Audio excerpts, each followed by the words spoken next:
अस्सलाम वालेकुम, मैं हूं गुलाम रसूल भट्टी और आप देख रहे हैं मेरा यूट्यूब चैनल। सबसे पहले आपसे दरख्वास्त है कि चैनल को सब्सक्राइब ज़रूर कर लीजिएगा। नाज़रीन इकराम, जस्टिस काजी फ़ाइज़ ईसा ने रात गए बड़ा धमाका कर दिया है और चीफ जस्टिस उमर अता बंदयाल के खिलाफ खुलकर सामने आ गए हैं और 30 सफ़ात पर मुश्तमिल जो है वो उन्होंने इख्तलाफी नोट जो है वो जारी कर दिया है और इसकी तमाम तफसीलात मैं आपके सामने रखने जा रहा हूँ। जब वो नोट जो है वो सुप्रीम कोर्ट की वेबसाइट के ऊपर पहले उसको जो है वो जारी किया गया, उसके बाद वहाँ से कुछ ही देर में वो मवाद वहाँ से हटा दिया गया, लेकिन मैं उसकी तफसीलात जो है वो आपके सामने रख रहा हूँ, उसको पढ़ देता हूँ। नाज़रीन इकराम, मैं आपको बता दूँ कि उन्होंने खुलकर इख्तलाफ किया और मुखातिब करके जो है वो उन्होंने अपने जो गिले शिकवे हैं या जो उनका इख्तलाफ है उनका इजहार किया है चीफ जस्टिस साहब से। अब सुनिएगा, सबसे पहले तो ये उन्होंने जुमला एक बार पहले भी कहा था जो उन्होंने आज कहा, और उन्होंने कहा कि सुप्रीम कोर्ट फ़र्द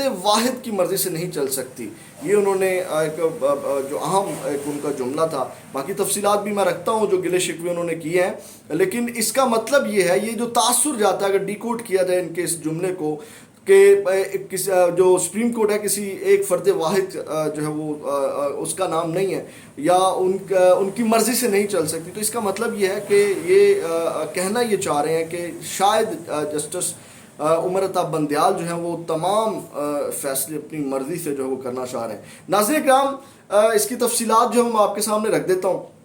उन्होंने 30 सफ़ात पर मुश्तमिल जो है वो ये नोट जो है वो जारी किया और उन्होंने उस नोट के अंदर जो है वो जो चीज़ें लिखी हैं वो मैं आपके सामने रख दूँ। उन्होंने कहा कि जब से मेरी तैनाती जो है उन्होंने कहा कि अदालत उज़्मा में हुई तब से आज तक उन्होंने कहा कभी किसी मुकदमे की समाअत से गुरेज नहीं किया, ना कभी किसी रजिस्ट्रार ऑफिस को किसी नुयत का मुकदमा लगाने या ना लगाने का उन्होंने कहा कि मैंने नहीं कहा। और उन्होंने हमेशा कोशिश की कि मुकदमे के हर फ्रीक को एक नज़र से देखूं और हर फैसला एक ही पैमाने और आइन और कानून के मुताबिक करूं। उसके बाद उन्होंने कहा कि पूरी सराहत से कहता हूं कि खुद को सिविलियंस के मिलिट्री ट्रायल के खिलाफ मुकदमे से दस्तबरदार नहीं कर रहा और supreme court practice and procedure act की मुअत्तली के बाद से अदालत में नहीं बैठा। अब अगर मैं ये मुकदमा सुनूं तो अपने आइनी कानूनी मौक़िफ़ से जो है वो उसकी खिलाफ वर्जी करूंगा। इसका मतलब है वो कहना ये चाह रहे हैं। और उन्होंने कहा कि आज के दिन तक जो है वो चीफ जस्टिस ने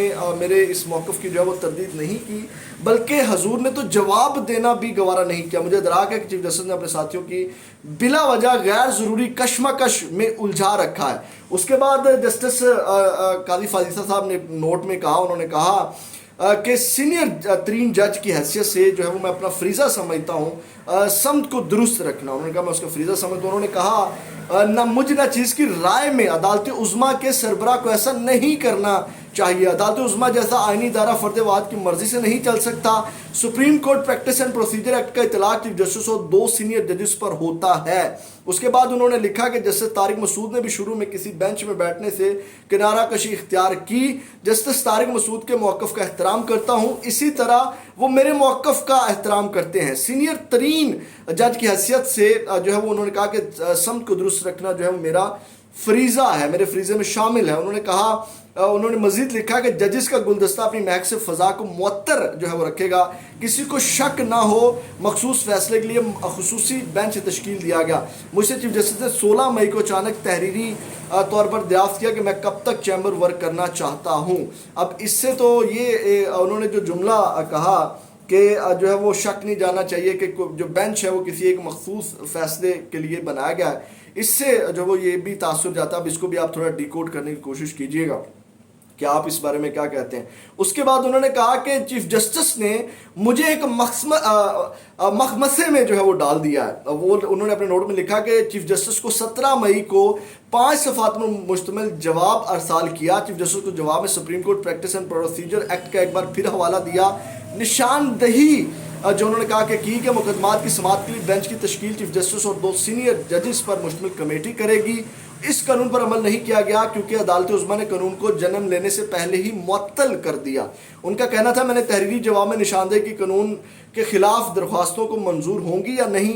उनका कहना था कि तहरीरी जवाब में निशानदेही की कानून के खिलाफ दरख्वास्तें मंजूर होंगी یا مسترد، اگر درخواستیں مسترد کی جاتی ہیں تو درمیانی مدت میں عدالت کو چلانا کیا اس قانون کی خلاف ورزی نہیں ہے؟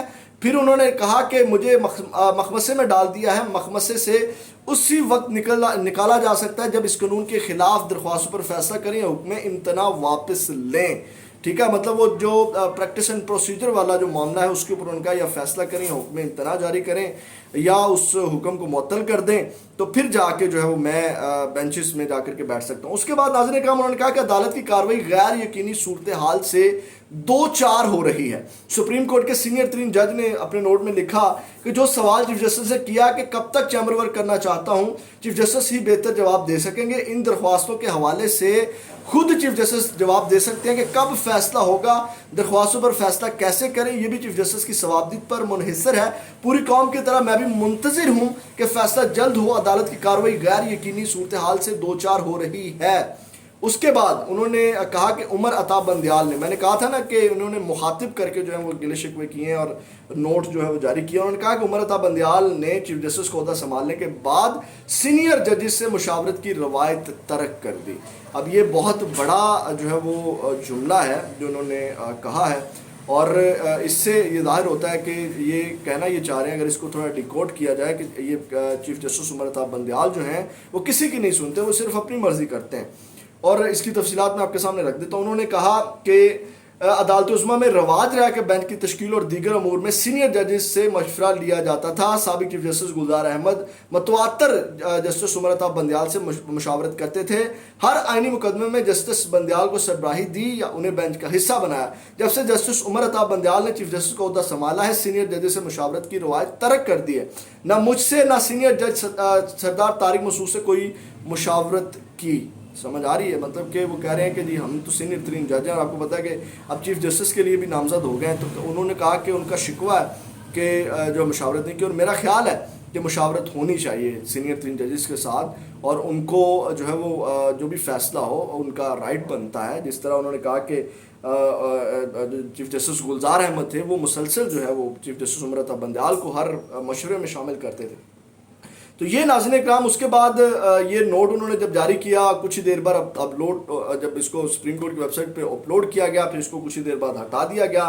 اور اس سے پہلے بھی آپ کو پتہ ہے کہ قاضی فائز عیسیٰ نے جو ہے وہ ایک نوٹ جاری کیا تھا، اور اس کو بھی ویب سائٹ پہ سے ہٹا دیا گیا تھا. وہ جو حافظ کے نمبروں والا معاملہ تھا، 184/3 والا جو کیس تھا. تو یہ ناظرین کرام اب کھل کر کے جو ہے جسٹس قاضی فائز عیسیٰ نے جو ہے اپنے کہہ لیں کہ جو ان کو اختلافات ہیں چیف جسٹس عمر عطا بندیال سے، ان کا انہوں نے اظہار کر دیا ہے. تو یہ اب تک کی اپڈیٹ تھی. اگلی ویڈیو میں آپ کے ساتھ دوبارہ ملاقات ہوگی. اپنا بہت زیادہ خیال رکھیے گا. اللہ نگہبان.